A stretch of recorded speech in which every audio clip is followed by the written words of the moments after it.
today my friend over here is actually looking at renting a property. So today I'm going to teach him 5 steps to rent a property in Singapore. Wow, Wei Ting, I'm very excited to meet you. Okay, I need to rent a property in Singapore to stay with my spouse. So can you give me some advice on what are the steps that I need to do? Okay, first step is to know that how many bedrooms you are looking at, the location.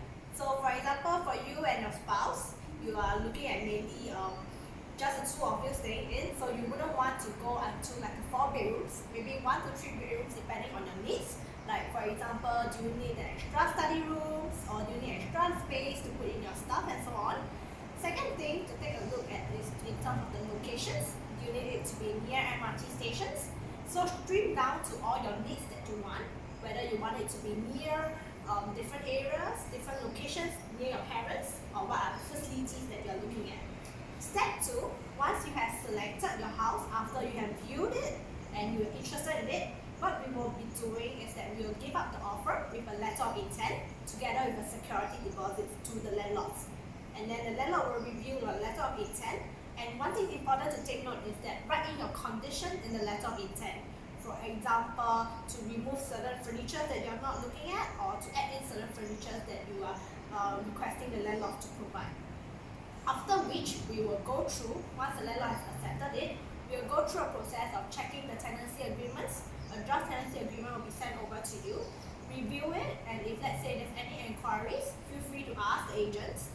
And also, once it has been settled, both parties can sign on the tenancy agreement together. So now we are moving on to the 4th step, that is to prepare to move in. Firstly, you will also need to pay the stamp duty that usually will be borne by the tenant. And also to apply for utilities, you wouldn't want to move into a house where there is no electricity and water supply. So these are some of the things that you take note before moving in. And finally, the last step that I'm talking about will be that once you take over the unit, do remember to take photos of the condition of the unit. This is so as to avoid any dispute in the future when there's any damages to certain items in the unit or so on. But if you are very confused with so many steps that's ongoing, so many things to take note of, feel free to actually contact us in the future, James and I, and we'll be here to assist you in the future. Thank you, Wei Ting, for the wonderful presentation. So, like what she has said, any questions regarding to real estate, just feel free to let us know or comments in the comments box below. And we'll see you in the next video. Bye.